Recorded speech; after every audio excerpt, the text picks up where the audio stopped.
This lecture is on linear algebra for data science. Linear algebra is a very fundamental part of data science, and usually a typical one semester linear algebra course will run for about 36 hours. What we are trying to do here is we are trying to introduce the use of linear algebra in data science in a few hours. So, that necessarily means that we cannot cover the topic of linear algebra in all its detail. However, what we have attempted to do here is to identify the most important concepts from linear algebra that are useful in the field of data science, and in particular for the material that we are going to teach in this course. So, in that sense, we have crystallized a few important concepts from linear algebra that the participants should learn and understand. So, that is one thing that I would like to mention right at the beginning. The second thing that I would like to mention is the following. Linear algebra can be treated very theoretically, very formally. However, in this short module on linear algebra, which has relevance to data science, what we have done is we have tried to explain the ideas in as simple a fashion as possible without being too formal. However, we do not do any hand waving, we teach linear algebra in a simple fashion. So, that is another thing that I would like you to remember as we go through this material. So, we first start by explaining what linear algebra is useful for. So, when one talks about data science, data representation becomes an important aspect of data science, and data is represented usually in a matrix form, and we are going to talk about this representation and concepts in matrices. The second important thing that one is interested from a data science perspective is, if this data contains several variables of interest, I would like to know how many of these variables are really important, and if there are relationships between these variables, and if there are these relationships, how does one uncover these relationships. So, that is also another interesting and important question that we need to answer from the viewpoint of understanding data. Linear algebraic tools allow us to understand this, and that is something that we will teach in this course. And the third block that we have basically says that the ideas from linear algebra become very important in all kinds of machine learning algorithms. So, one needs to have a good understanding of some of these concepts before you can go and understand more complicated or more complex machine learning algorithms. So, in that sense also linear algebra is an important component of data science. So, we will start with matrices. Many of you would have seen matrices before. I am going to look at matrices and summarize the most important ideas that are relevant from a data science viewpoint. What is a matrix? A matrix is a form of organizing data into rows and columns. Now, there are many ways in which you can organize data. Matrix provides you a convenient way of organizing this data. So, if you are an engineer and you are looking at data for multiple variables at multiple times, how do you put this data together in a format that can be used later is what a matrix is helpful for. Now, matrices can be used to represent the data, or in some cases matrices can also be used to represent equations, and the matrix could have the coefficients in several equations as its component. Now, once we generate these matrices, then you could use the linear algebra tools to understand and manipulate these matrices, so that you are able to derive useful information and useful knowledge from this data. So, let us start and then try and understand how we can understand and study matrices. As I mentioned before, matrices are usually used to store and represent data on machines, and matrix is a very natural approach for organizing data. Typically, when we have a matrix, it is a rectangular structure with rows and columns. In general, we use the rows to represent samples, and I will explain what I mean by this in subsequent slides, and we use columns to represent the variables or attributes in the data.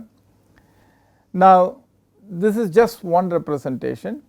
It is possible that you might want to use rows to represent variables and columns to represent samples, and there is nothing wrong with that. However, in this course and all the material that we present in this course, we will stick to using rows to represent samples and columns to represent variables as far as this course is concerned. Let me explain matrix using real life example. Let us consider that you are an engineer and you are looking at a reactor which has multiple attributes, and you are getting information from sensors such as pressure sensors, temperature sensors and density and so on. Now, let us assume that you have taken 1000 samples of these variables. Now, you want to organize this data somehow so that you can use it for purposes later. One way to do this is to organize this in this matrix form, where the first column is the column that corresponds to the values of pressure at different sample points. The second column corresponds to the value of temperature at several sample points, and the third column corresponds to the value of density at several sample points. So, that is what I meant when I said the columns are used to represent the variable. So, each column represents a variable: column 1 pressure, column 2 temperature and column 3 density. And when you look at the rows, the first row represents the first sample. Here in the first sample you will read that the value of pressure was 300, the value of temperature was 300 and the value of density was 1000. Similar to that, you will have many rows corresponding to each sample point up to the last row, 1000th row, which is a 1000th sample point, which says the pressure is 500, temperature is 1000 and density is 5000. Let us take another example. Let us say I have two vectors x 1 2 3 transpose and y is 2 4 6. Let us say this is some variable that you have measured and y is some other variable you have measured, and the three values could represent the three sampling points at which you measured these. Now, in R, if you want to put this numbers into a matrix, it is a very simple code. What you do is x is C 1 2 3, it tells you it is a column vector with values 1 2 3, y is a column vector with values 2 4 6, and then you use the command A is C by xy, which puts these together, and when you print A, you get the value of this matrix.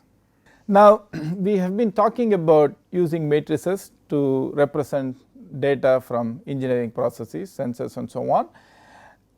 The notion of matrix and manipulating matrices is very important for all kinds of applications. Here is another example where I am showing how a computer might store data about pictures. So, for example, if you take this picture here on this left hand side and you want to represent this picture somehow in a computer, one way to do that would be to represent this picture as a matrix of numbers. So, in this case, for example, if you take a small region here, you can break this small region into multiple pixels, and depending on whether a pixel is a white background or a black background, you can put in a number. So, for example, here you see these numbers which are large numbers which represent white background, and you have these small numbers which represent black background. So, this would be a snapshot or a very small part of this picture. Now, when you make this picture into many such parts, you will have a much larger matrix, and that larger matrix will start representing the picture. Now, you might ask, why would I do something like that? There are many applications where you want the computer to be able to look at different pictures and then see whether they are different or the same, or identify subcomponents in the picture and so on, and all of those are done through some form of matrix manipulation, and this is how you convert the picture into matrix. Now, notice that while we converted this matrix, we have again got into a rectangular form where we have rows and columns where data is filled as a representation for this picture. So, the image that I showed before could be stored in the machine as a large matrix of pixel values across the image. and you could show other pictures and then say, are these pictures similar to this, are they dissimilar, how similar or dissimilar, and so on.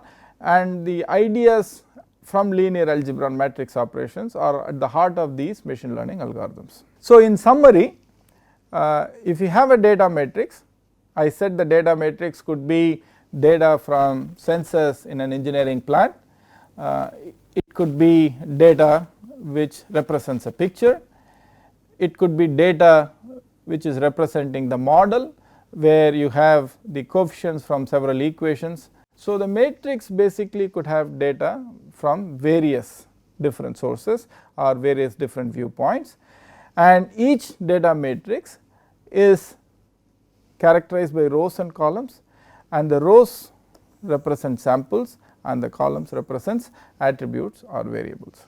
Now that we have understood how we generate a matrix and why we generate matrices, the next question might be the following. Supposing I have a matrix where I have several samples and several variables, I might be interested in knowing if all the variables that are there in the data, are they important.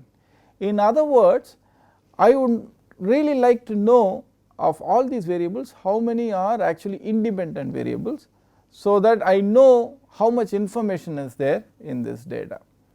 So, if let us say I have thousands of variables and of those there are only 4 or 5 that are independent, then it means that actually I can store values for only these few variables and calculate the remaining as a function of these variables. So, it is important to know how much information I actually have. So, this would lead to the following questions.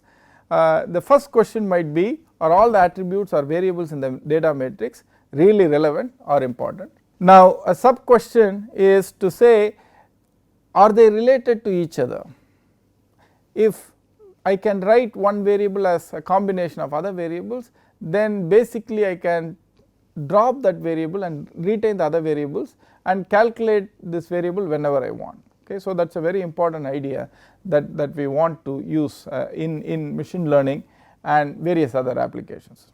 So, how do I find out how many of these variables are really independent?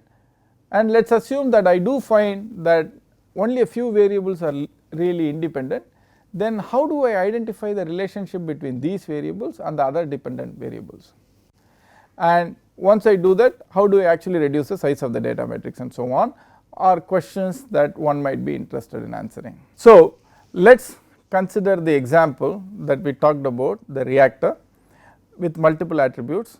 In the previous slide we talked about pressure, temperature, density. Here I have also included viscosity. Let us say I have 500 samples. Then when I organize this data with the variables in the columns and samples in the row, then I will get a 500 by 4 matrix, where each row represents one of the 500 samples, and if you go across the column, it will represent the variable values at all the samples that we have taken. Now, I want to know how many of these are really independent attributes. So, from domain knowledge, it might be possible to say that density is in general a function of pressure and temperature. So, this implies that at least one attribute is dependent on the other, and if this relationship happens to be a linear relationship, then this variable can be calculated as a linear combination of the other variables.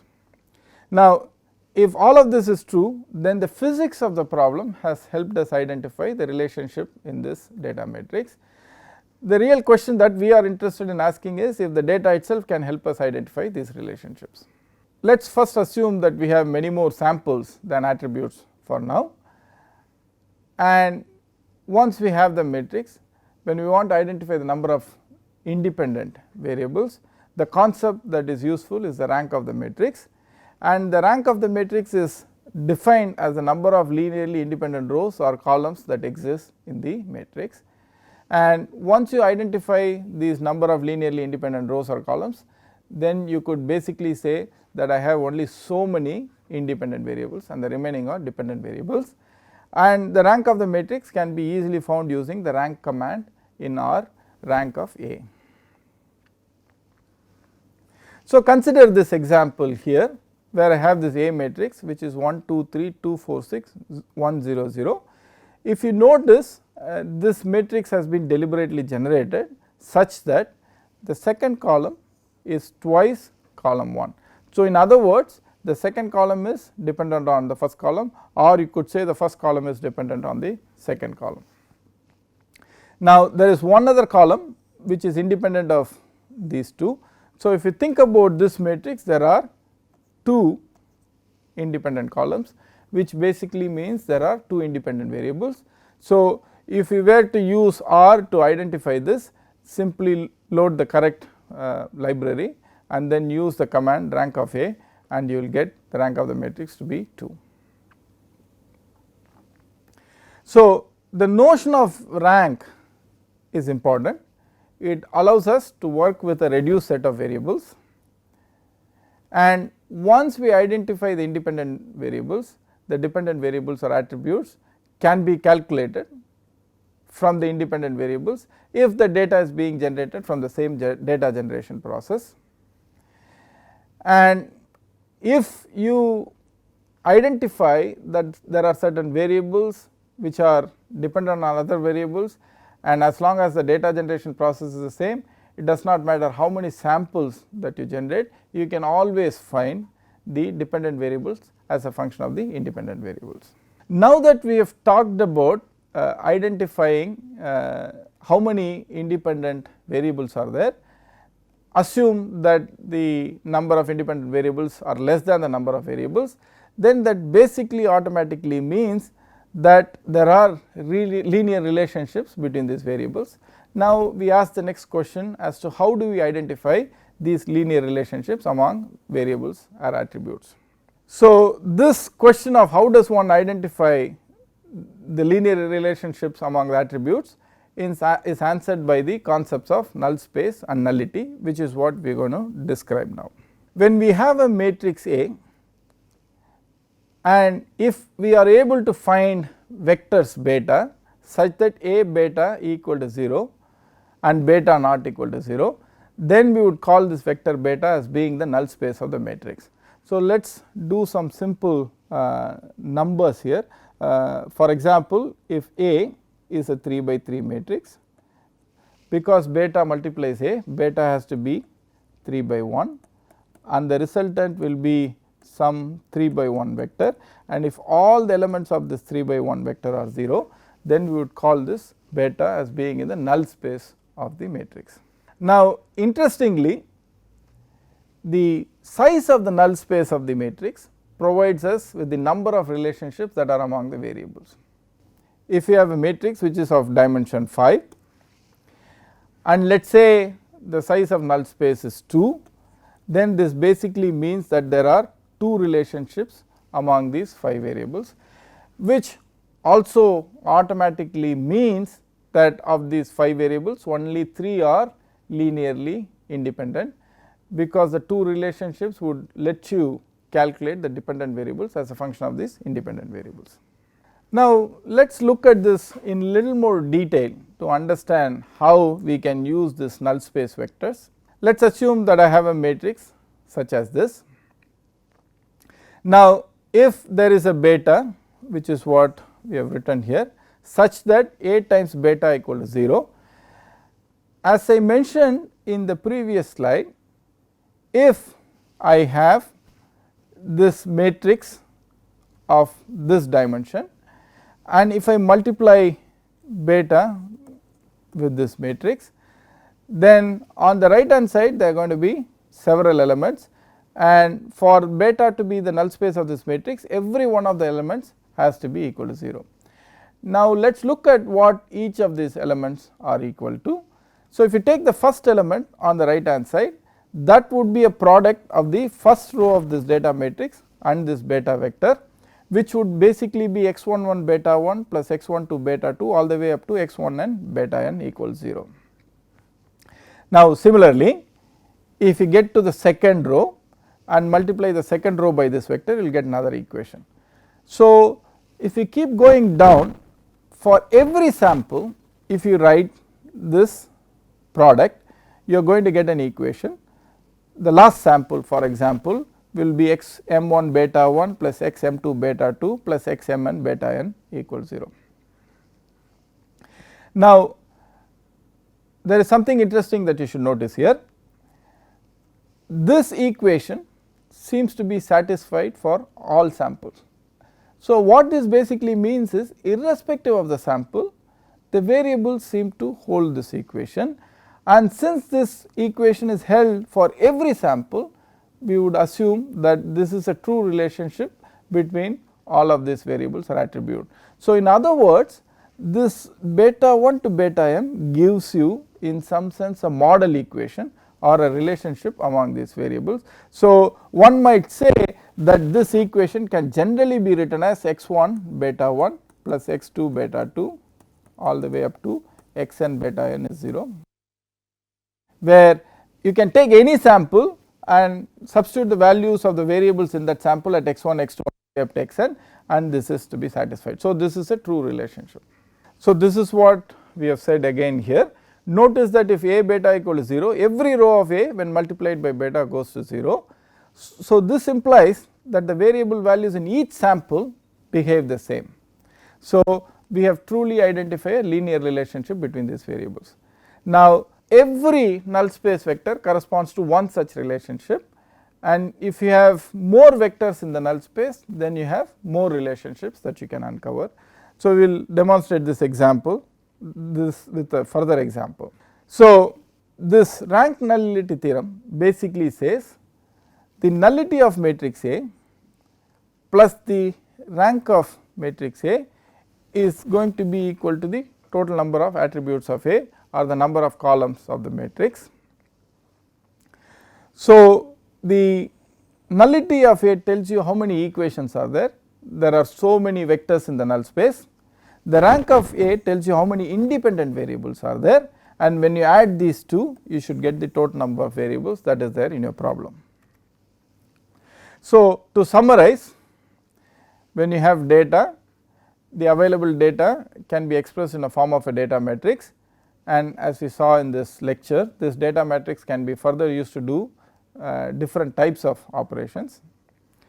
We also defined null space. Null space is defined as a collection of vectors that satisfy this relationship A times beta equal to 0. So, this basically helps in identifying the linear relationships between the attributes or the variables directly, and the number of such vectors or number of such relationships is what is given by the nullity. Nullity of the matrix tells you how many relationships are there or how many vectors are there in the null space. Let us take some examples to make these ideas little more concrete. Let us take a matrix A which is 1 3 5 2 4 6. A quick look at this matrix and the numbers would tell you that these two columns are linearly independent, and subsequently, because these columns are linearly independent, there can be no relationships among these two variables.